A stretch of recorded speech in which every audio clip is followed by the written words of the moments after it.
At the time of filming, I am currently reading 17 book series at the same time. Way too many books to keep track of.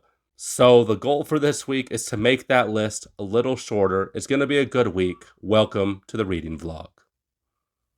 Wednesday. So, I'm reading Gwendy's Final Task, and the authors are going in a very interesting direction that I was not anticipating. The only downside, this book was written like 2020, 2021, and it is overtly political, very politicized. And there is a good way to talk about politics in fiction if it helps set the setting. If it helps get like talk about the morals and themes of the book, then it fits. I'm okay with politics in my reads. I was a political science major in college. I love myself some politics, some political critique, some philosophical debate. But Stephen King has mentioned Stormy Daniels in I think his last three books, and that is troublesome, especially in the Gwendyverse, like the Gwendy trilogy, because it's already been established this is an alternate timeline. Like in the Gwendy trilogy, Bill Clinton loses the election to an individual, but Donald Trump still becomes the president in this timeline, and he still does all the same things. And I really feel like this book was almost just like a medium for Stephen King and perhaps Richard Kismar by extension. Perhaps he's also a overly politicized author. I feel like they really just wanted to talk about their political leanings, talk about their political opinions. And it feels really out of place in this book. That being said, politics does have a place in fiction, but I really feel like when political critique and political debate is done well in a story, it is timeless. 1984, Dante's Inferno, Animal Farm, those are all timeless critiques of the political system and philosophical ideas of their time. But they're timeless because it's about principles. It's not about very specific things like how a former president had an affair with a porn star. That's not timeless. My children won't care about that. That won't be significant in 10, 15, 20 years. And I feel like if it makes your story dated, it makes it so your story will be less enjoyable in like the relatively near future, you probably shouldn't include it. But Gwendy's Final Task, very interesting. A villain becomes a lot more sympathetic. Gwendy's, a lot older, has alien health. I love it. Thursday, October 10th, I finished In the Heart of the Fire by Dean Koontz. And this is a very special thing because this is my first Dean Koontz novel. In my parents' house, there is a bookshelf dedicated to Dean Koontz. He is my stepfather's favorite author, and I came across this Amazon original story in the Nameless series, and I gave it a try, and I liked it. Lo and behold, I liked it. So maybe I'll be reading more Dean Koontz books. I'm definitely going to be continuing on with this series. I love the Nameless series. I love this first installment. It tells the story of a character named Nameless. He is nameless because he's lost his memory. He doesn't remember anything from his life past the previous 2 years. He has no idea who he is. He has no idea how he got into the line of work that he's in. But he does know that he likes to hunt down bad guys. He's a vigilante with psychic powers, and he's chasing after very bad people. He's hunting them down. This book was very exciting, very thrilling, a very punchy writing style. And the chapters are very short, so it's very easy to binge and to speed through it. And I like Nameless. He's a character that's very easy to root for. He's like a lawful good version of Dexter from the Dexter Morgan series. I love the Dexter series. Now that I'm thinking about it, I should really return to that series for October. Very much in line with the October season. But yes, In the Heart of the Fire, a very interesting, very compelling novella that I enjoyed a lot. Saturday, October 12th, I finished What Feast at Night by T. Kingfisher, and I liked it a lot. This is the second installment in T. Kingfisher's Sworn Soldier series. The first book in this series was a retelling of the fall of the House of Usher, but this story was very much an original story from the author, and though a lot of people consider this one to be weaker, I thought it was actually much better.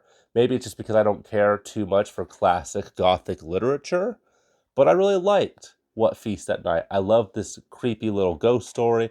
I love getting some more background information about our characters. The characters seem a lot more dynamic and lifelike and relatable There's also an interesting commentary on PTSD and trauma. I really liked how T. Kingfisher described PTSD, or, soldier's heart, as not like when you're in the war, it's not just in your past. The author describes like war as a place. That place, that experience is always with you. You're always going back to it. You're always returning to those experiences. So even though it's in your past, that trauma and the emotions tied to that past event are actually a place, and you're constantly going back to it. And I really liked how the author was able to describe that in a very tangible, understandable way. I found that to be very, very thoughtful and very on the money. T. Kingfisher, she's not Terry Pratchett. No one is Terry Pratchett. But from time to time, she has moments of brilliance, moments of serendipity, where she says something that I think Terry Pratchett would say. And it was a very beautiful book. I was looking for a creepy read with this book, and it was creepy. Don't get me wrong, it was a creepy book. But it was actually a very moving book. The last page had me kind of smiling and a little tearful. So yeah, really good. I look forward to finishing Gwendy's final task tomorrow.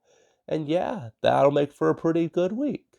Sunday, I finished Gwendy's final task. What did I think about it? And what did I think about the Gwendy's Button Box trilogy?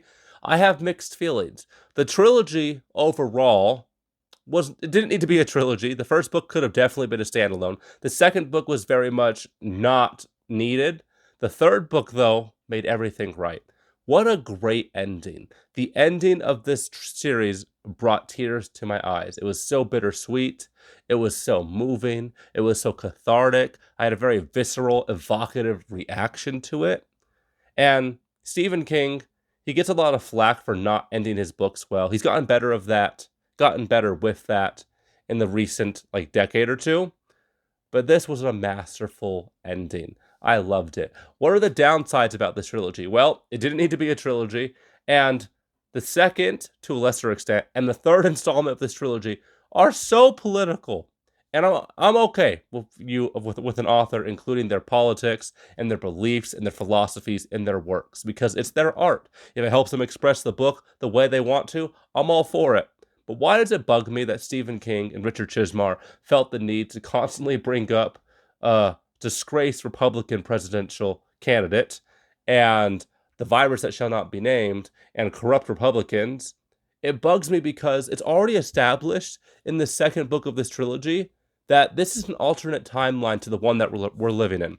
Bill Clinton loses the election to a Republican, and if you're going to change a historical event of that magnitude, if you hate Trump so much, just don't include him in the story. You've already changed the timeline. He's not needed to be there.